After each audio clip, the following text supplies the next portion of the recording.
صار وقتها، أكيد صار وقتها، ما تقولوا لي ما صار وقتها. حضرتوا شو هي؟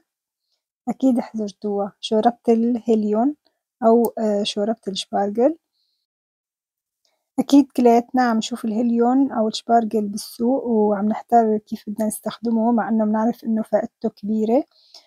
فجبت لكم وصفة من هالوصفات رح نعمله اليوم شوربة.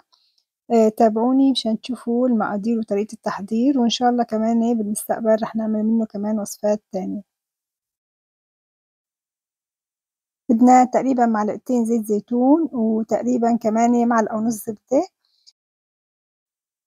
بدنا نضيف لإلهم مقدار بصلة وسط مفرومة فرم ناعم أو حوالي نص كوب. وبعد ما قلّبنا البصل ودبلت عنا، ضفت لإلها كمان نص معلقة توم مطحون، بس للأسف ما كانت الكاميرا عم تسجّل. حمّصتن شوي وبعدين ضفت لإلهم الشبارجل. الشبارجل غسلته وقطّعته لقطع صغيرة وبعدين ضفته. طبعًا بالنسبة للشبارجل الأخضر بنضيفه متل ما هو، أمّا الشبارجل الأبيض إذا بدكم تستخدموه تعملوه شوربة لازم تقشروه، خاصةً تقشروه من تحت لإن قشرته سميكة شوي. وبعدها بدنا نضيف لإلهم 5 معالق طحين أو الدقيق، باستخدم الدقيق الأبيض.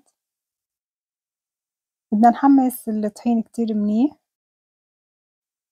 وبعدها بدي أضيف مقدار لتر ونص مي دافية، وبدي أترك الشبارجل يستوي على النار. الشبارجل بياخد وقت طويل ليستوي، كمان حسب نوعيته.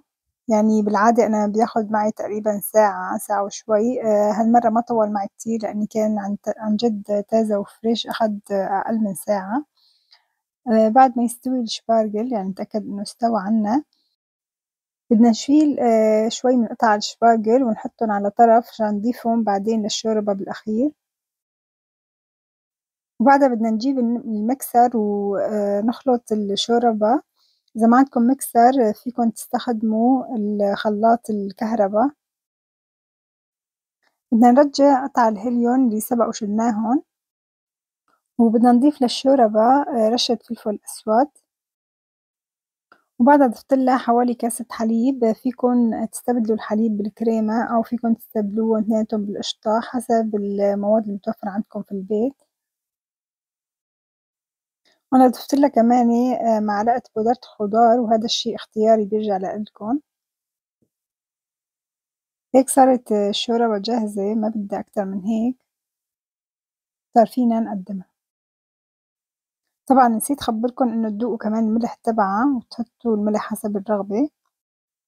ما شاء الله على هاللون اللي طلع فيها، كأني الواحد حاطط لها صبغة، مع إنه أنا ما استخدمت أي صبغة، بس اللون الأخضر اللي فيها ما شاء الله لون رائع جدًا، وطعمتها طلعت ولا أروع.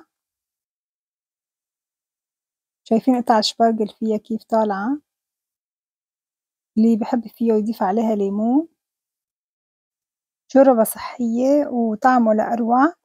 وأكيد هلأ صار شبارجل متوفر بكل الأسواق الألمانية، فينا نلحّق نجيبه، كمان فيكن تفرزوه. وبالنسبة للحليب فيكن تضيفوه، فيكن لأ، اللي بده إياها صحية فيه ما يضيف حليب ويكتفي بس بنكهة الشبارجل اللي فيها. وألف صحة وهنا. انتظروني بوصفات تانية للشبارجل ودمتم بخير.